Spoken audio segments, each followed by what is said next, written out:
Bine ați venit, dragilor din Zodia Fecioară, oriunde v-ați afla în această lume. Suntem din nou împreună la o nouă lectură pentru ultima perioadă a lunii mai, perioada cuprinsă între 25 până pe 31 mai. Așa că, dragilor, toți cei care aveți nu doar soarele, ci și luna, Venus sau poate ascendentul în Zodia Fecioară, această lectură este de asemenea și pentru voi. Ca de fiecare dată, nu uitați, este totuși o lectură general colectivă, așa că vă rog să luați decât ceea ce va rezona cu voi. Cred că am fost destul de clară. E un domn care mi-a lăsat un mesaj foarte ironic și foarte în zefle mea, care mi-a spus: că am așteptat, mâine deja se termină săptămâna și nu s-a întâmplat nimic din ce ai spus. Ha, ha, ha. Acum, eu îi răspund, i-am răspuns oricum și în comentariu, este, tocmai de aceea accentuez, este o lectură general colectivă. Nu este nici pentru domnul Iani, nu știu cum îl chema, nu are importanță, nu este pentru cineva în mod particular. Tocmai de aceea, încă de la începutul fiecărei lecturi, vă aduc aminte de acest lucru care este important. Da? Bun. Am închis această paranteză și sper că acest domn și mulți alții care poate au avut aceeași impresie că este o lectură personalizată pentru fiecare, ceea ce nu este generală. E la fel ca și horoscopul astrologic, da?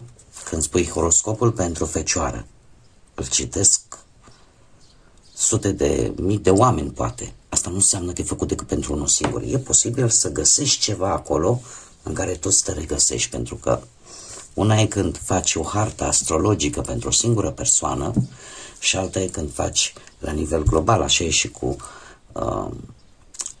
lecturile de tarot. Una e când le facem general, colectiv, și alta e când faci pentru o singură persoană.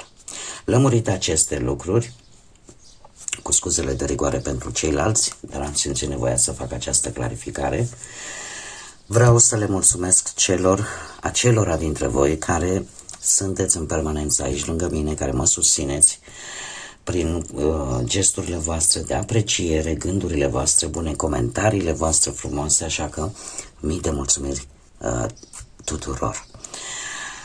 Dacă sunteți pentru prima dată aici pe canal, vă urez bun venit și dacă la finalul acestei lecturi simțiți că ați rezonat sau pur și simplu v-a plăcut, nu uitați, dragilor, să vă abonați. Este gratuit și în felul acesta nu veți pierde niciuna dintre lecturile mele. Desigur, puteți folosi instrumentele puse la dispoziție de către YouTube, like și hype. Aceste două instrumente sunt făcute în așa fel încât voi să vă puteți arăta sprijinul și aprecierea față de acest conținut. Acum, haideți să vedem care este energia voastră în această ultimă săptămână de mai. Avem încredere, îl avem aici pe Chiron și de asemenea pe Venus. Un accent foarte mare pe Zodia Gemeni. Dragilor, ce pot eu să vă spun este că aveți poate mai multă încredere, mai ales după ce ați atins ceva la maxim. Că poate, nu știu, v-au fost recunoscute anumite lucruri, poate că încet, cumva parcă lucrurile încep să se stabilizeze și să vină un anumit rezultat destul de clar. Pe de altă parte, aveți mai multă încredere în capacitățile voastre, în abilitățile voastre.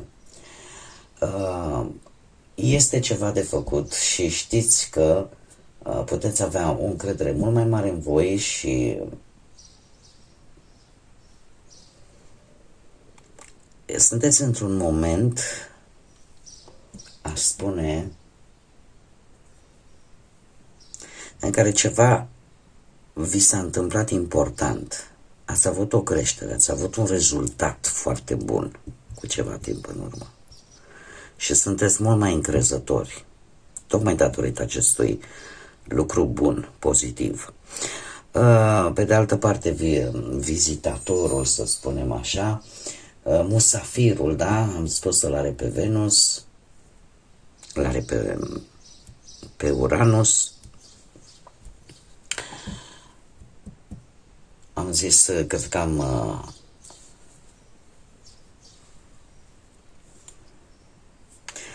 am spus Chiron, dar nu este Uranus. Îmi poate vorbi de intrări și ieșiri rapide din situații sau din relații. Posibil să apară tot felul de schimbări bruște. Cum de-al minteri poate apărea și o vizită neașteptată, un contact neașteptat, cineva sau ceva care intră în viața voastră și vă schimbă un pic dinamica. E vorba de o interacțiune neașteptată, care vă scoate din rutină, să spunem așa. Veți avea reacții spontane, schimbări bruște de plan, experiențe noi pot apărea și poate chiar o lipsă totală de control vis-a-vis de o anumită situație. Vis-a-vis de, sau asupra schimbării unei direcții pe care voi să nu o puteți controla. Dar acest lucru poate să vină, așa cum am mai spus, prin intermediul unei energii sau a unei situații care apare așa să vă cam dea lumea peste cap, să spunem. Nu știu dacă are legătură cu zodia Gemeni sau cu zodia Rac. Dar este ceva pe care voi nu îl puteți evita.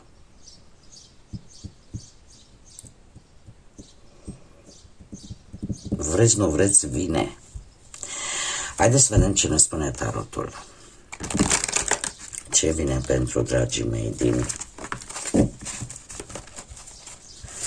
din Fecioară în perioada 25-31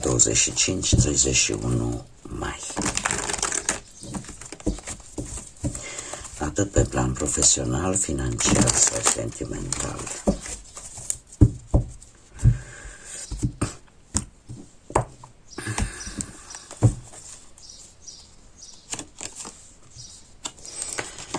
Schimbări, să vede, nu le puteți, și pe plan profesional îmi apar mie. Și, desigur, lucruri pozitive pentru cei singurei. Haideți să, asta așa la prima vedere, haideți să le și clarificăm. Clarificăm, te rog, roata destinului pentru dragii mei din Fecioară în perioada 25-31 mai. Clarificăm doiul de monede.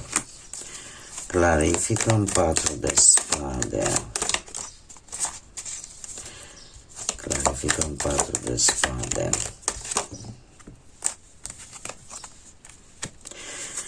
Clarificăm împărăteasa. Și clarificăm surpriza. Bun. Haideți să începem cu partea muncii. Dragilor, ați traversat o perioadă cu multe dezamăgiri sau cu multe lucruri pe care voi vi le-ați imaginat într-un fel și viața o să vă arate că nu este chiar așa cum ați fi crezut voi. Acest top de spade îmi vorbește de, pe partea muncii, de acele situații în care ai simțit că ești blocat, în care ai simțit că poate nu ai alte opțiuni sau poate în care ai simțit că nu vedeai o soluție la o problemă profesională. Poate unii dintre voi v-ați simțit, îmi cer scuze, prinși într-un loc de muncă, într-un proiect și ați ezitat poate să luați o anumită decizie. Această regină de bâte vă reprezintă poate pe voi, dacă aveți vreun ascendent în zodii de foc, berbec, leu sau săgetător, sau dacă nu, putem vorbi de o energie de foc care efectiv ori a încercat să te scoată din aceste gânduri, din aceste scenarii pe care toți le făceai și care multe dintre ele nu aveau legătură cu realitatea, erau în minte, era un autoblocaj de fapt mental, gândindu-te numai la ce putea fi rău. Dar există aici o energie de foc care, într-un fel sau altul, îți dă încredere, transmite o anumită căldură, o anumită încredere și este cineva care vă spune, știi, nu trebuie să renunți, să crezi că poate să fie bine. Și acest lucru se întâmplă. Pentru că apare roata destinului, care pe partea asta muncii îmi spune că vei profita din plin de schimbări care apar la muncă, că e vorba de o restructurare care poate să-ți aducă, nu știu, poate un post mai bun sau apare un alt domeniu pe interesul tău, accepți anumite oportunități neașteptate care pot veni dintr-o colaborare nouă posibil cu această energie de foc. Sau poate, nu știu, faci un proiect, apare posibilitatea unui proiect diferit față de ce făceai până acum, așa că este o săptămână în care ar trebui să fiți cât mai flexibil și cumva să ieșiți din acest blocaj. Pentru că lucrurile se schimbă în permanență, se transformă și se schimbă. Pe partea bănuților avem magicianul, nebunul, interesant. Acest 2 de monede este influențat de 2 arcane majore, de 2 situații importante, evenimente. Magicianul, alături de nebun în această situație, îmi vorbește de un început de maturizare în ceea ce privește o anumită situație financiară. Parcă începeți să nu mai fiți chiar așa, să aruncați cu bani în stânga și în dreapta, parcă începeți să nu mai investiți așa în tot ce vi se propune, fără să analizați. Este un început de maturizare care pe voi vă ajută să vedeți cu acest 2 de monede, să analizați mult mai bine ce resurse aveți, ce câștiguri aveți, să alegeți, poate, între 2 investiții, ce fac, cumpăr, investesc acolo. De ce? Pentru că v-ați dat seama, poate, că nu este momentul să dați cu bănuți așa în stânga și în dreapta și trebuie să țineți 2 priorități financiare în echilibru. Și doar în felul acesta puteți avea o anumită stabilitate.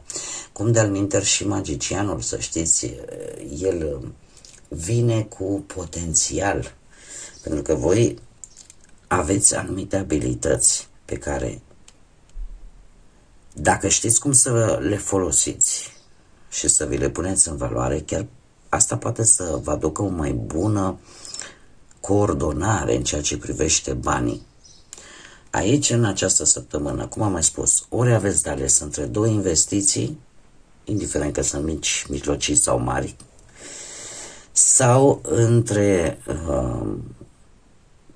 o analiză în a lua niște decizii financiare cât mai echilibrate. Pe partea relației, simțiți nevoia de un respiro și cred și eu că simțiți nevoia de acest respiro. Avem un 10 de bâte, un 10 de spade, un 6 de spade.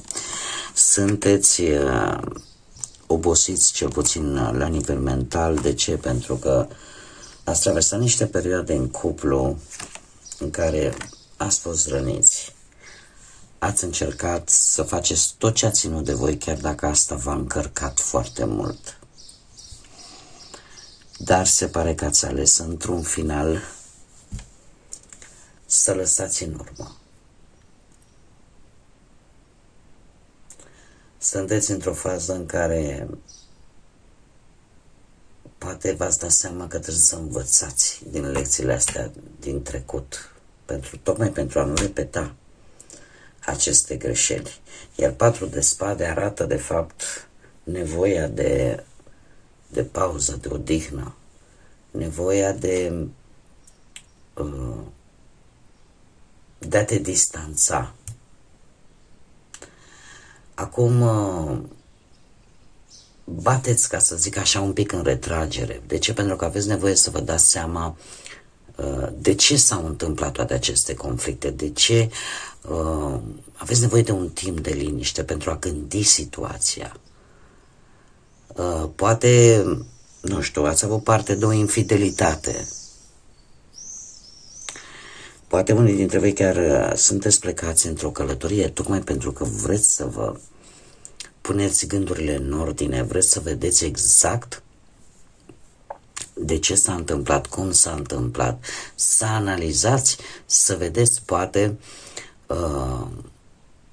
mai există soluții. Poate unii dintre voi vă gândiți la niște dialoguri mai constructive și la soluții care probabil trebuie găsite împreună. Tocmai de aceea, săptămâna aceasta pentru voi, dragilor, aveți nevoie de, cum să spun, să vă temperați în primul rând anumite emoții și să vă planificați pașii următori. Este într-adevăr o distanță și o lipsă de comunicare, mai ales după, cum am mai spus, o perioadă destul de tensionată în care atât 10 de bâte cât și 10 de spade, mai ales 10 de spade care apare, indică, cel puțin într-un cuplu, momente de criză, momente în care poate unii dintre voi ați realizat că relația poate nu mai poate continua, dar în orice caz arată suferințe emoționale și arată o dificultate de a trece peste ce s-a întâmplat. Cei care sunteți singuri, în schimb, la polul opus, dragilor, voi vă puneți guapos, vă puneți frumos, sunteți atenți la cum vă îmbrăcați, la cum arătați. De ce? Pentru că posibil să apară la orizont o idilă, o posibilă relație amuroasă adusă de către această energie de apă, rac, pești sau scorpion. Acum nu e obligatoriu, eu îmi fac datoria să vă spun, cineva tânăr sau cineva cu o atitudine foarte romantică, foarte juvenilă, care vine cu un mesaj, vine poate cu începe să-și arate anumite sentimente și arată o anumită sensibilitate. Dar în principal vorbim de mesaje romantice de la cineva care își exprimă interesul față de voi. Cum posibil să vă invite chiar și la un eveniment social sau pur și simplu la o întâlnire. Așa că este o săptămână în care simțiți nevoia să fiți deschiși către noi experiențe emoționale. Așa că vă puneți la punct, poate vă schimbați un pic look-ul, cum arătați, coafura, nu știu, faceți ceva foarte deosebit să ieșiți în evidență. Surpriza săptămânii vine cu îndrăgostiții. Vine cu o decizie importantă și tind să cred că această decizie e importantă, dat fiind că aici avem numai zodii de aer, Gemeni, Balanță sau Vărsător. Această decizie a îndrăgostiților este una în care voi încercați oarecum să conștientizați, să vă dați seama de fapt ce mai aveți în comun cu o situație sau cu cineva. Pentru că acest 5 de spade ne arată discuții, conflicte, în care parcă nimeni nu are de câștigat. Și atunci regina asta de spade vine și încearcă să-și dea seama, domne, se tot repetă lucrurile astea. Nu mai vreau să se repete ceva ce deja am trecut prin ele. Este probabil tendința pentru unii dintre voi de a ridica un zid. De a ridica un zid în jurul vostru, de a nu mai arăta ceea ce simțiți, pentru a nu vă simți voi vulnerabili și a nu se profita de voi, dar totuși cu îndrăgostiți aici, apropo, îndrăgostiți reprezintă zodia Gemeni, cu îndrăgostiții de fapt posibil să faceți o alegere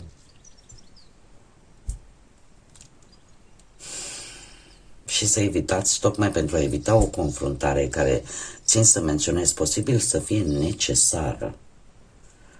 E posibil să acceptați ceva pentru că depindeți emoțional de acel ceva, de acel cineva sau de acea relație. Încă vă leagă ceva emoțional, încă vă leagă ceva parcă mai presus de acești 5 de spade, de aceste conflicte, de aceste dezamăgiri.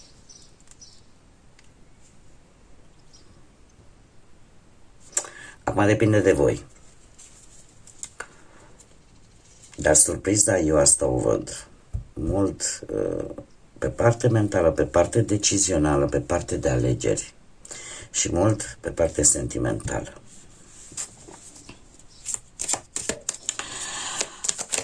Hai să vedem și ce mesaj au îngerii pentru voi, dragilor din Fecioară, pentru săptămâna 25. Sunt multe, las pe că pe prima și îl avem pe Iezalel.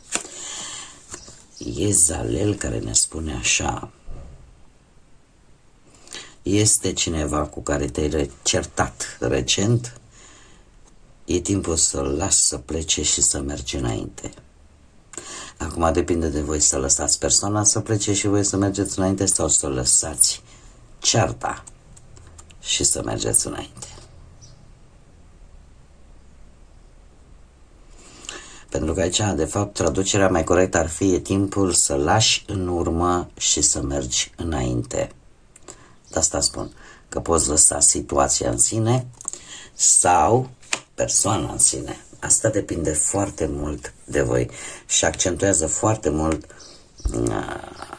surpriza săptămânii, care ne vorbește într-adevăr de alegeri. Alegeri importante, decizii importante. Bun, dragii mei, cam atât am avut pentru voi pentru această ultimă săptămână de mai. Eu vă mulțumesc că mi-ați fost alături și până data viitoare, când ne vom reîntâlni la o nouă lectură, sper la lecturile generale pentru luna iunie, nu uitați, suflete frumoase, să gândiți înalt, să zburați înalt și desigur să lăsați ca pacea, iubirea, lumina și credința să vă însoțească la fiecare pas.